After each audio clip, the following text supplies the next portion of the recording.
هو الذي خلق لكم ما في الأرض جميعا ثم استوى إلى السماء فسواهن 7 سماوات وهو بكل شيء عليم۔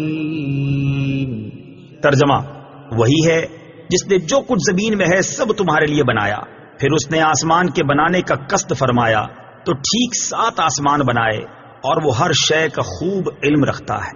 هو الذی خلق لکم، وہی ہے جس نے تمہارے لیے بنایا۔ تفسیر صراط الجنان میں ہے تمام انسانوں کو فرمایا گیا کہ زمین میں جو کچھ دریا، پہاڑ، کانے، کھیتی، سمندر وغیرہ ہے، سب کچھ اللہ تعالیٰ نے تمہارے دینی و دنیاوی فائدے کے لیے بنایا ہے۔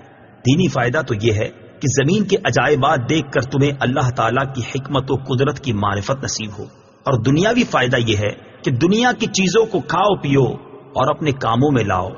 جب تک اللہ تعالیٰ کی طرف سے کوئی ممانعت نہ ہو تو ان نعمتوں کے باوجود تم کس طرح اللہ تعالیٰ کا انکار کر سکتے ہو؟ ایک اہم قاعدہ اس آیت سے معلوم ہوا کہ جس چیز سے اللہ تعالیٰ نے منع نہیں فرمایا وہ ہمارے لیے مباح و حلال ہے۔ وَهُوَ بِكُلِّ شَيْءٍ عَلِيمٌ، اور وہ ہر شے کا خوب علم رکھتا ہے۔ تفسیر صراط الجنان میں ہے کائنات کی تخلیق اور اسے وجود میں لانا اللہ تعالیٰ کے کامل علم کی دلیل ہے، کیونکہ ایسی حکمت سے بھری مخلوق کا پیدا کرنا ایک ایک شے کا علم رکھے بغیر ممکن اور متصور نہیں۔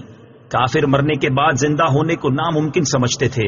ان آیتوں میں کافروں کے اس عقیدے کے غلط و باطل ہونے پر ایک عظیم دلیل قائم کی گئی ہے کہ جب اللہ تعالیٰ قدرت و علم والا ہے اور جسم حیات کی صلاحیت بھی رکھتا ہے تو موت کے بعد دوبارہ زندہ کرنا کیسے ناممکن ہو سکتا ہے؟